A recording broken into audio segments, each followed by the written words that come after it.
Okay, so that's, now once we're done with the organizational things, let's focus on the actual subject matter.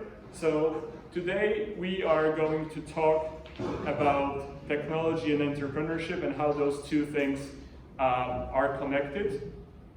But before we'll dig deep into that, I think I owe you a couple words about who I actually am, and about my entrepreneurship journey. So when I was looking at my university career, obviously I had, as I said, I had no ties with this university. I graduated Jagiellonian University. I spent some time at UC Berkeley, but I had never a chance to actually attend any lecture here. That's my first. But then I looked deeper and I figured out that that's not actually entirely true, because I spent 5 years in your folk group here at the university dancing when I was a teenager. So I do have some remote connection. But getting back to a professional story, I found my first business when I was 20, or 19 precisely, just after I graduated high school. I thought I'll open a restaurant. I thought it's a wonderful idea. I always wanted to do that. I worked in the summer as a waiter, as a cook, during multiple, in between school years, but it wasn't such a good idea. I went bankrupt in less than a year. So that was a very, let's say, I started with a huge failure. But that taught me a lot. I've learned a lot from this experience, and that helped me to understand a couple of crucial things about the business. Then I've built the service business. Basically speaking, I was so broke after the restaurant thing that I started to build websites for people, because I knew how to code on basic level, so I felt like, okay, I can build websites. Then the business was booming. I started to hire people. I've built an online agency here in Krakow. Then I figured out that I don't like the business model. It's, you work from project to project, people don't pay you or they pay you late, and every time you need to start from scratch. So I felt like, that's not actually a very good thing to do. So I switched to a product business. I started my first startup, in which we were selling ready-made tools to help website developers build websites faster. So that was the first business, and after a couple of years, I have sold it to a US company. So I've exited for the first time, and then I founded yet another startup called Perfect Dashboard, where we again focus on websites, this time on the process of updating websites automatically. And I only recently, so in April, sold this company as well. So I had an opportunity to actually exit twice, and that was the moment when the university asked me whether I would be willing to come to you and teach you this class, as I'm currently between the jobs, so I have plenty of time. What else? I also recently moved to Barcelona, so I'm no longer a Krakow native. So I'm flying in for those lectures. So you may not, you can meet me around the lectures, but I'm not here all the week round. So I'm just here every 2 weeks flying in for the lectures itself. Okay, enough about me. Let's go and deal with some startup myths that are pretty popular. So all of local students were requested to fill in the survey before getting admitted to that class. And I would like to take some excerpts from that so that we could discuss them. So I've heard from you guys that startup is a new company that is trying to create a new product that can be found elsewhere. Or that it is a small business, which is on the beginning of its journey. Or finally, that startups are younger and often smaller companies than the regular ones.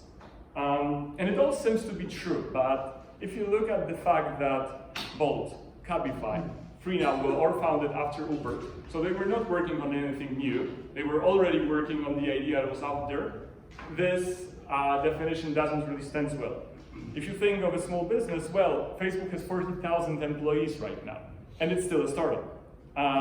And startups are younger? Well, Amazon is now 25 years old, so not necessarily. So none of those things, so working on a new product, being a small business or being a young company, those are not necessarily an indicator that this is a startup. Like that's not the way to go. So this may lead to a question like, is every new business a startup then?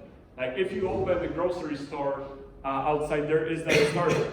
Like it's, whether that's true or not, like what are the things that actually differentiate a regular business from a startup? And also in the surveys that you have filled in, there was plenty of interesting thoughts on that.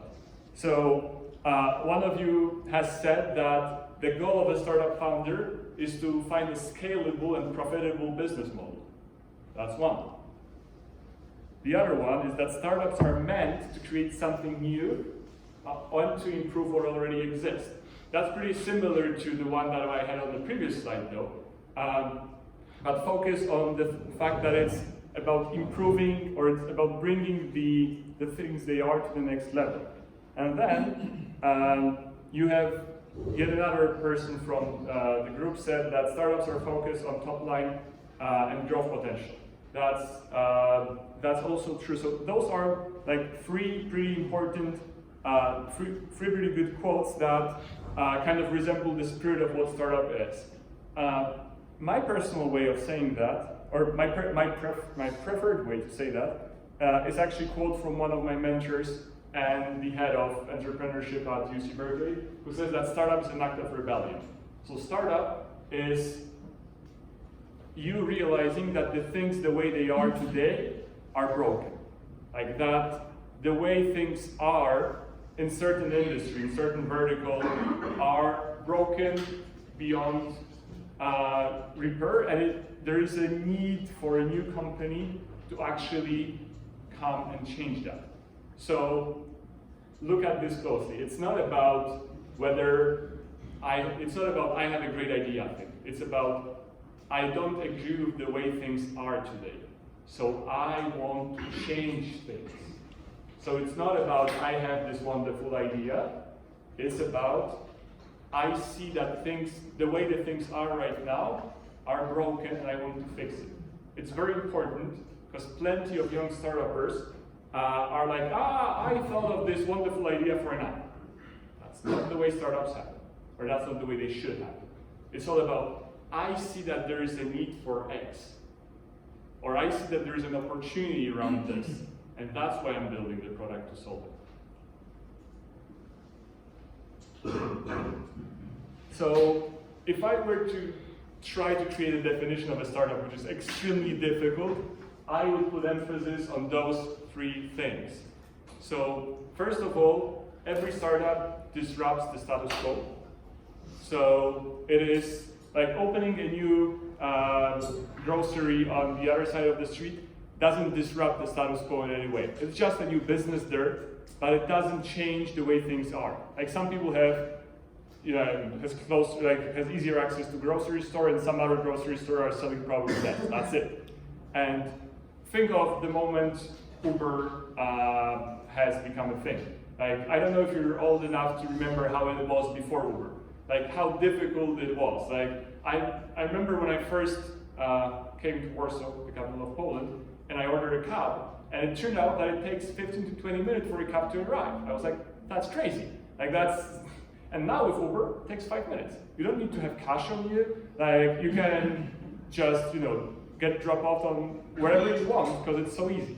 And almost every startup that has grown to a significant scale has disrupted something. Like think Airbnb. Think how things were beforehand.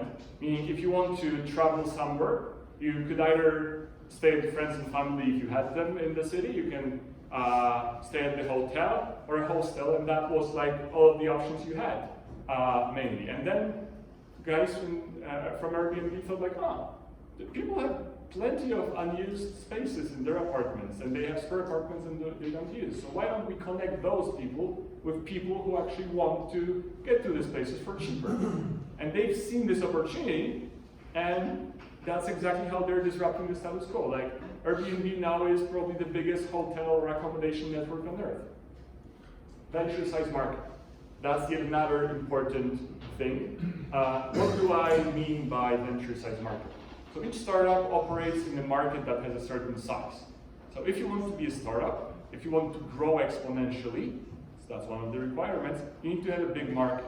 So if you are solving a problem that is limited to a very small cohort of people, like you are solving only the problem of people who are walking throughout that park, then you don't have a market. Even if this problem is very big and people are willing to pay for it while they're in that park, this park is way too small so that this could work. In the same way, if you're solving the problem that only exists here in the city, that's also not enough to have a big market. Like we'll have an entire lecture focused on market sizing, how to look at the market size, how to count the market size, how to present the market size, because it's always an important exercise for each startup, but keep thinking about the size of the market you operate on. When I first came to Silicon Valley in 2014, what I've heard from people was like, you need to have a market that is at least 1 billion in size, so in Polish hidden media. Dollars to make sense for it. For a startup to have a venture size market. So I feel like, oh, okay, that's quite a lot, but I was like, yeah, sure.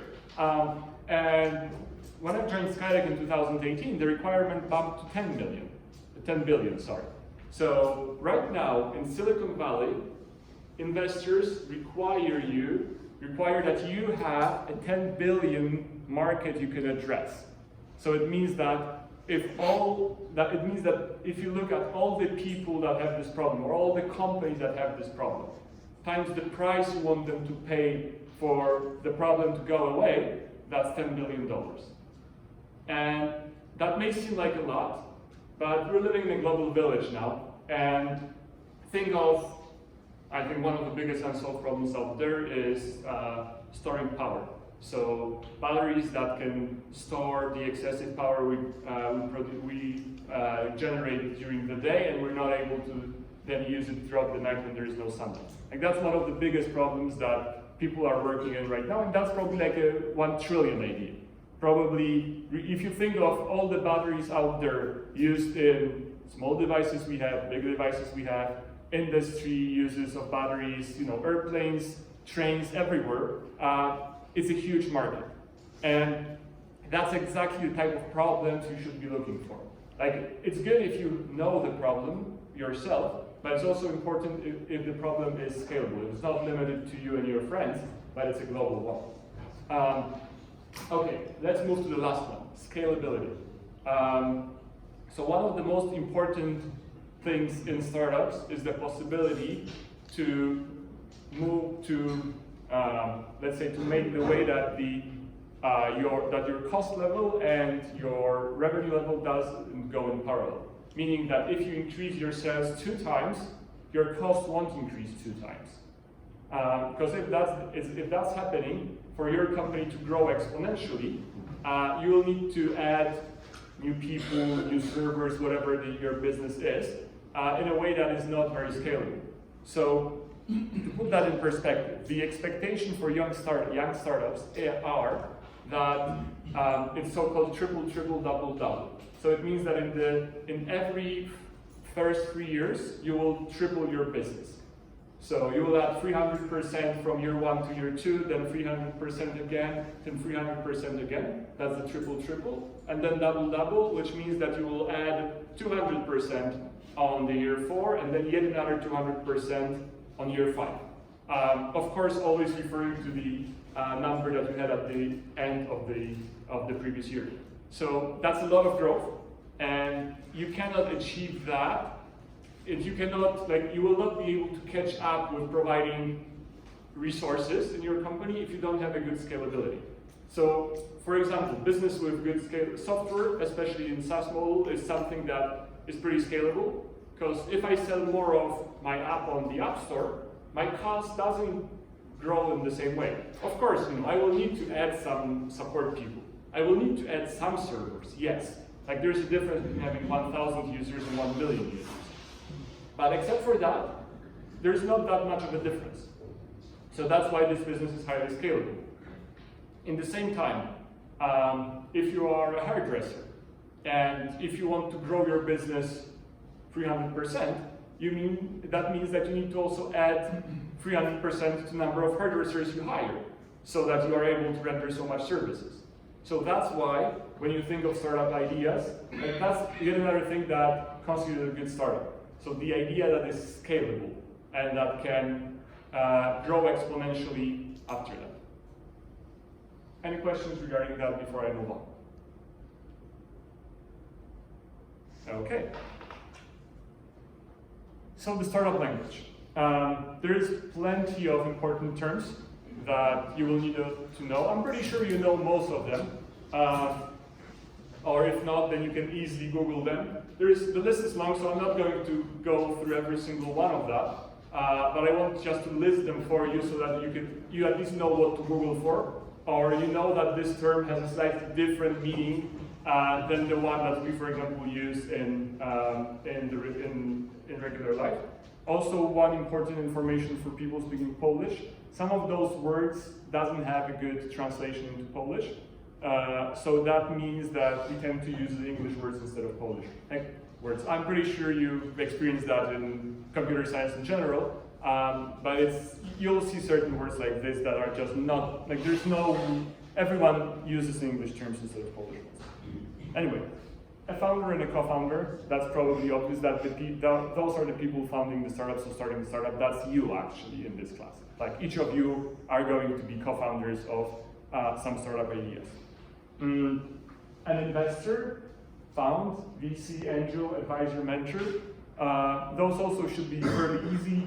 VC stands for venture capital, and that means the same thing as found. So if I say I talked to my VC, it means I've talked to my investor, or I've talked to, if I said I've talked to a potential angel, that means a person, not a fund, so not an institution, but a person that is investing his or her own money in startups, usually early on. So those are the words you should know, because that's the lingo that the industry operates. Like that's important so that you belong to industry and you understand what people are saying. Then around, dilution, pre-money valuation, post-money valuation, ticket size. Actually, there's plenty to explain here, so I'm not going to go too much into detail. But let's just explain the round here, because that's an important one. Round, or an investment round, is the process of you taking money. So startups, to fund their exponential growth, use outside money. So instead of waiting for, it's not like I sell one thing and I take the money for it, so I have money to sell 2 things, and then thanks to that, I have money to sell 3 things. Like that takes a lot of time. In startups, we want exponential growth, so we fuel money from the outside so that I can start by selling 100 things and go quicker about that. So to do that, we take money from investors and we do it through financing or investment rounds. The rounds are the way it usually happens. The rounds are like, there's a pre-seed round at the very beginning, there's a seed round, A round, B round, C round.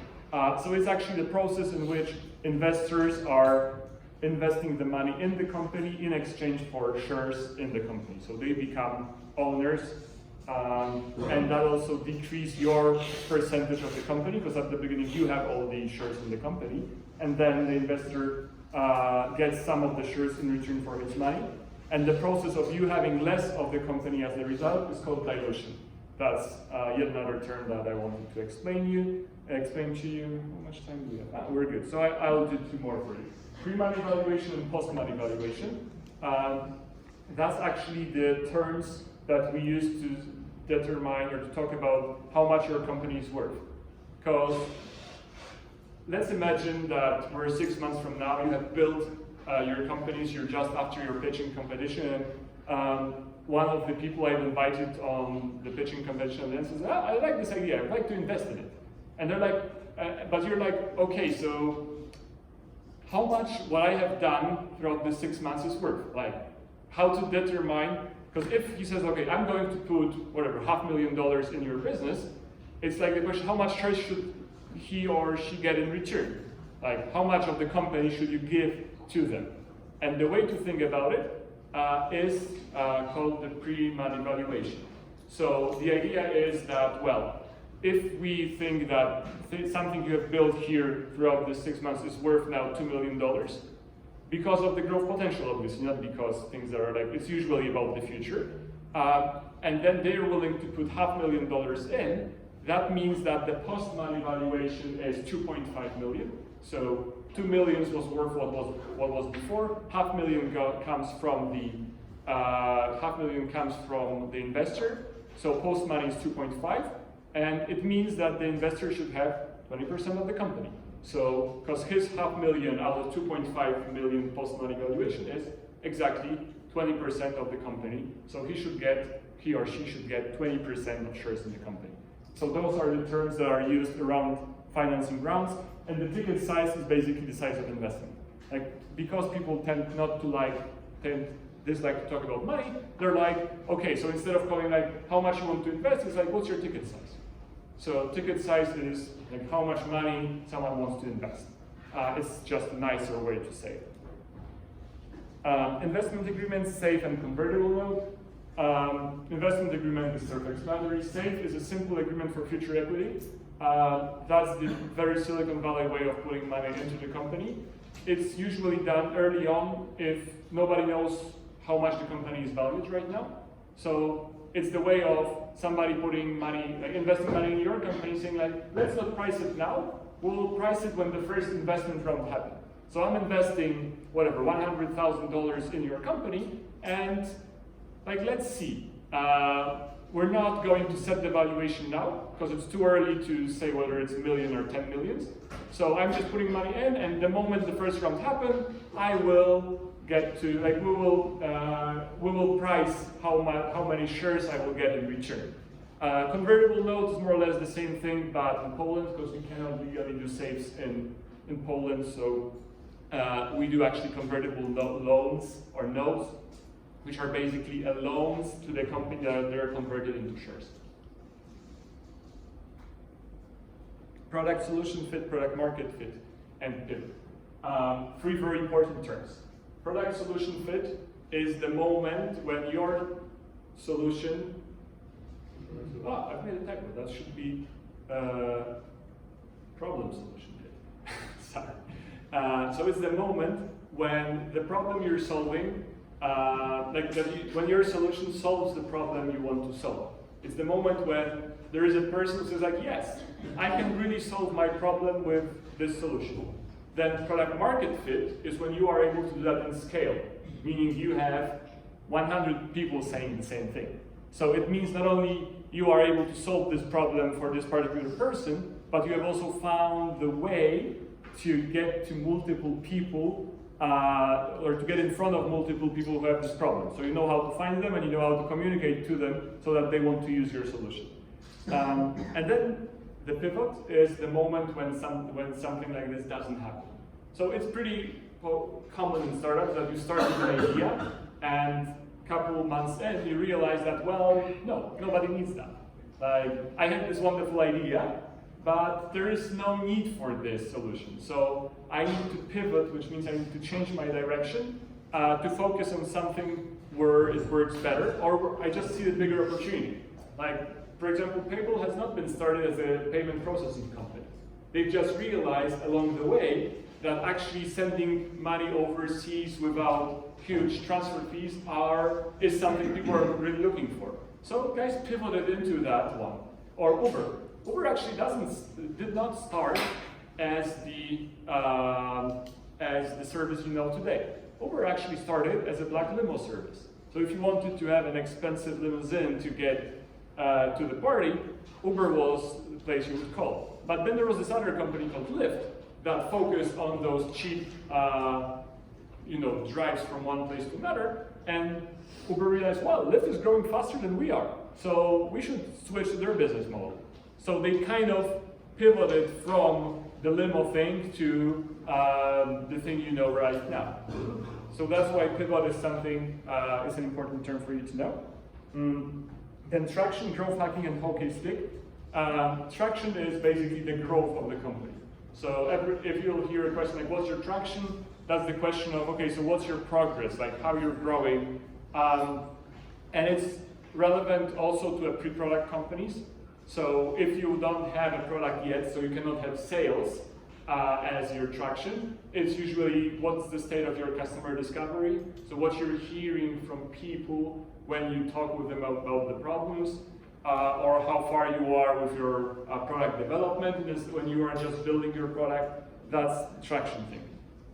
Growth hacking is the process of finding ways to grow quickly without spending too much money on that. Hockey stick is how the growth curve of your company should look like. So that's basically, do we have some hands here? Yes. So if that's the time, that's the profits, your growth should look like this. And that's why they call it the hockey stick. Then acquisition, IPO, or acqui-hire. That's the ultimate goal of startups. So acquisition means that somebody buys your startup. So Facebook comes to you and say like, guys, I really like what you're doing. I would like to buy this and make it part of the platform. That's the acquisition. IPO is like when you grow in so big that there is no other company could buy you, or you decide you don't want anyone to buy your company, you just want to go to the stock exchange and get your shares traded. But at some point, if you're a startup, you're expected to get some type of liquidity because your investors want to go out, like they want to cash the money they invest, they want to take the profits. Also your employees that have some shares want to cash the profits from this. So if you're not going through an acquisition route, IPO is another way of doing that. So it's not the type of a beer, it's actually the way the startup exit in a sense. And then acqui-hire is a slightly different thing. It's a process in which somebody acquires your company, but mostly because of the team that you have built. So it's like, guys, you're really brilliant. We see that you're not doing really well, but we like the team and we would like you to work on our stuff. So we pay whatever, $500,000 for each employee, and we take the company into our company. That's especially common in the US with like less successful startups. That's why acqui-hire, because it's actually a way of hiring the team by acquiring the company. Incubator, accelerator, and venture builder. Those are like the ecosystems in which startups can use to let's say initiate their way. Venture builder is the one that is like different from the others, because venture builder comes with like the two are like this, where you can go, where you can apply, and they will help you grow. They will provide you with mentors, space, and stuff like this. Like in Poland, we do have multiple incubators and accelerators. Actually, next week we're going to be in one so that you can see how this works over there. Venture builder is a slightly different one. It's the venture builder that has an idea. They're like, we want to solve the battery problem, and they are assembling the team to do that. So it's more like startup on demand thing, where it's the venture builder that has the initiative, and he looks for people both on business and technical mindset to work on the idea. And venture builder usually have a significant share in the company because of that, which is not common with incubator or accelerators, which are usually equity free, which means they don't take any shares of the company in the process, or they take just a tiny part. Some more abbreviations. Monthly recurring revenue, annual recurring revenue, merchandise gross volume, customer acquisition cost, software as a service. You will hear those metrics all the time. Depending on the type of business, some of those may be relevant to you, some of those may not be relevant to you. But if you want to sound professional while pitching, you need to be familiar with those terms, and also if you ever get questions from potential investors, they will usually be asking about those things. And also, depending on business, that might be like the key metric of your business. So maybe let's do a quick check here. So is there anyone who can explain what monthly recurring revenue is? Anyone feel confident enough to try? Okay, we're not in a business class, so that's expected. If I were to ask what API is, probably you would be more willing to help me. So monthly recurring revenue is the recurring rate of the revenue in the company. If you have a membership site and you charge 10 euros per month for a membership, then you count the number of those subscriptions, and if you have whatever, 100 monthly subscriptions at 10 euros, it means you have 1,000 euros of monthly recurring revenue. So that's the revenue that will happen continuously until somebody will churn. So say like, oh, I don't want to be the part of that any longer. That's, for example, how Spotify count their revenue. Like they're looking at the revenue coming from all the subscriptions as their monthly recurring revenue. ARR, that's the same thing but count annually. So that's annual recurring revenue. Merchandise gross volume, that's actually something different. That's an important thing for marketplaces. So if you have a company like Uber or Airbnb, so someone who connects two sites, the way you look at this, there's no recurring revenue. Like there is no guarantee that you'll buy the next service from them. So they just look at the number of transactions that happen, or like the value of the transactions that happens between the parties. That's their growth metric. Customer acquisition cost. Extremely important, especially down the road. Like at the beginning it's not that important, but later on it's a crucial thing. It's the question of how much you have to pay to acquire a paying customer.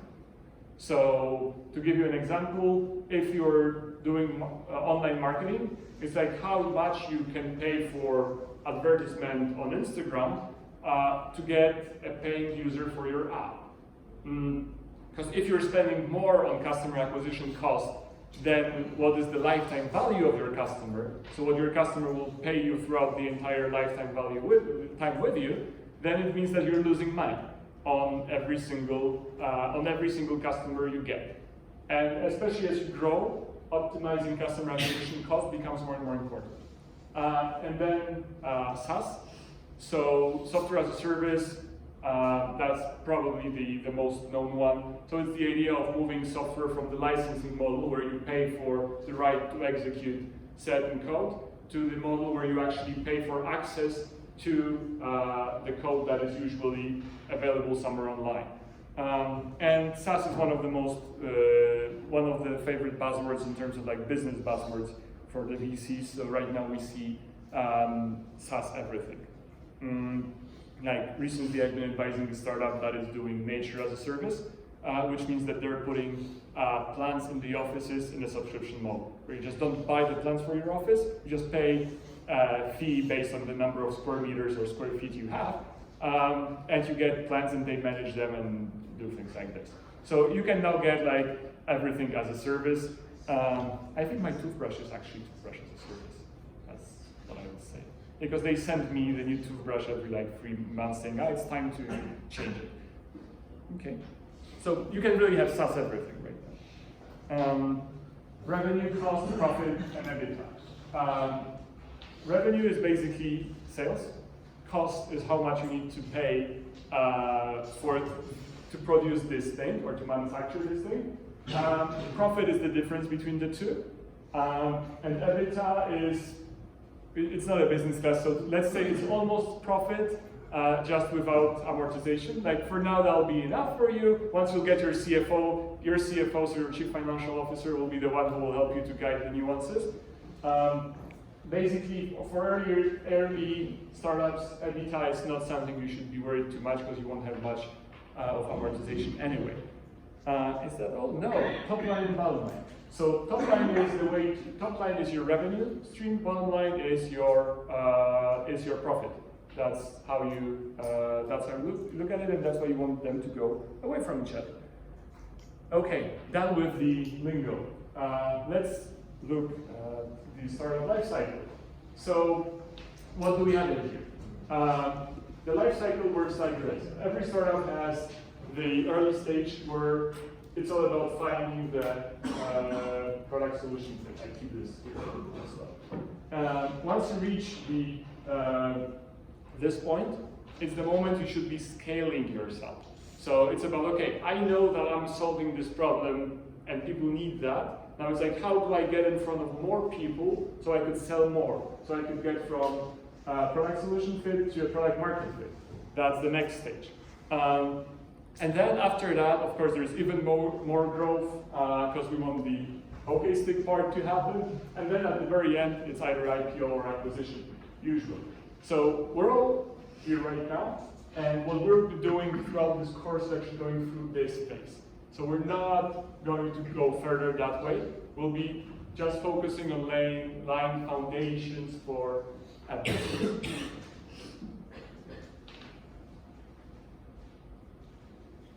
Now, I've brought two quizzes for you that I thought that might be interesting for you. This one comes from Andrew Chen, that's managing partner at Andreessen Horowitz, so one of the most well-known investors in Silicon Valley. And he gives a quick overview of what he thinks mostly of when he is investing in companies in different stages. So when it's pre-seed, so very early when there is no product, it's a bet on the entrepreneur, so on the person that has the idea and this person's integrity to do things. Then on the seed stage, so slightly later, is the bet on the team. So whether the team that has been assembled has all the right traits to be successful. And we're actually going to focus on the team part today. Like that'll be one of the most important parts of today's things once we get with the introduction.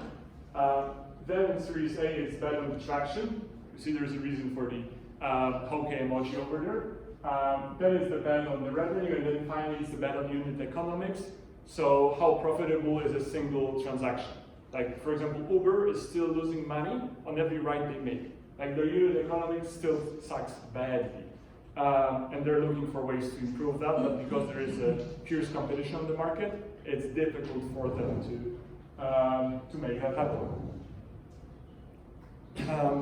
And then yet another tweet that I want to bring to your attention is the saying that I actually agree with, that startups mostly fail because they run out of money before achieving product market fit.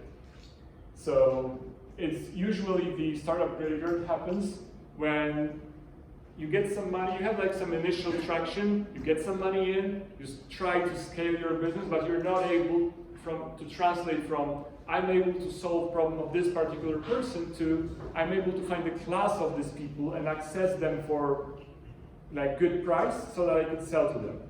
So that's usually the that's usually, like, I found it very true, so that's why I thought I'll bring it to your attention. Okay, so how do startups come to existence? Let me walk you through a couple potential models so that you can see how at least academics at Berkeley think about it. So the first way this happens is usually it starts with the idea, then you have the team, then you have user validation. So you have some people who say like, yes, that's the thing. And then you have product solution fit. And that's in detail the process. And now, for example, that's the way Facebook happened. Like it was first the idea, yes, we want classmates to be able to communicate better. Then the team has been assembled. Then it turned out that yes, people want to use it, and then you know where Facebook is right now. But that's not the only way this could happen. The other way is that first there's a team. There's a group of people who want to do something together. Like for example, that was my personal journey. At first I had a team of folks that we were willing to do something together, but we had no idea what will be the actual thing in the startup. The idea came later, and only then we have built the company. Also, that's the way Twitter happened. Like guys from Twitter were just classmates at Stanford, and that's how it all became the thing. Then the third way is that there's research. There is an academic at the university who has thought about something. Then there is an idea how this research could be used to solve a certain problem. Then there is a team that gathers around it, and of course user validation for like solutions. That's, for example, how Google happened. Like their first paper on search algorithm was like before anything else happened. Then you might have research first, then you have the team say like, we should do something with this research, like it's exciting. And only then they figure out, okay, that's what we should do with that, and then they go the way. That's, for example, how Post-it happens, like Post-it cards. So as you see, there are multiple ways that startups can be brought to life. It's not always the same direction, or not always the same way. It also may be relevant to you. Like some of you may be in a position where like, I want to build a startup, but I don't really have a strong idea what do I want to build. And some of you may be in a slightly different position, and it's like, I do have an idea, I just need a team. And both of those are okay. Like, we need idea guys, and we need people who are willing to work on great ideas. Because if every one of you had ideas, then that wouldn't work at all. So, entrepreneurship is a team sport. As you were able to see on that slide, team is a crucial ingredient, no matter what is your startup journey at the beginning, or what is the origin story of your startup. That is why today we are going to focus on the team. So it is not an individual sport. Actually, there is a scientific research that proves that startups that have multiple founders are way more likely to succeed than startups that have just one solo founder. It's also way more difficult to get funded. Like, investors don't trust startups founded by a single person, just because the single point of failure. Like, if you will fail, then it's a bet on you in that case, not on the team. Quick example, have you heard about the company called WeWork? No, it's a co-working space company, like one of the biggest out there. And they had a solo founder, and they went big. They were about to go to be listed on the stock exchange, so they were about to IPO. And then what happened is that they had some problems around the IPO, and there was so much tension on the solo founder that the solo founder called it quit. So like, no, I'm not going to do it anymore. Like, that's too much for me. And now it was like a month ago. That's a very recent story. And now the company is worth 1/4 of what it has been worth beforehand, because it was so much focus on like this personal ability to drive this company forward. That's why it's so important to have teams, because teams are the winning. It's the team who wins. So, thinking of your teammates, one other important thing to think of is the entrepreneur versus the employee mindset. Again, in the surveys that you have, these are the Polish students have filled in to get to this class, you have collected some interesting thoughts on what is the difference between the two mindsets. So what you need to have in your brain so that you could be a good entrepreneur. So thinking about big picture, it's one thing I would like to bring you. Working until it's done, taking some risky steps, we actually have that a couple of times in here. Being multitasked and multifunctional, being fully responsible, and like understanding that you're in this for real and entirely.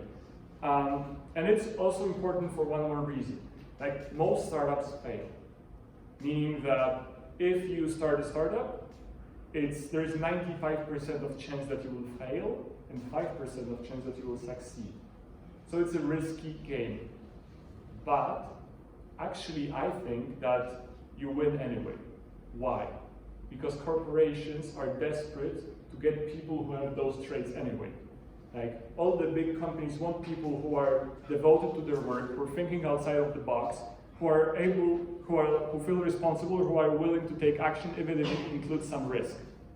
So what we usually see is that when a startup fails, then quickly companies go and grab those folks from the failed startup companies, because they're so interested in their abilities, their skills, and also all the things that they have learned throughout the process. That's why actually I believe that you cannot lose while doing a startup. Like, you may fail, yes. You may not build the next Facebook, the next Instagram, the next Uber. That may happen, but you will still win in terms of developing your professional career, because having a startup experience in your portfolio, in your CV, even if it's a failed startup, it's still a very good thing for you, because it's better than having an internship in a big company where you won't be doing much of important things throughout this time.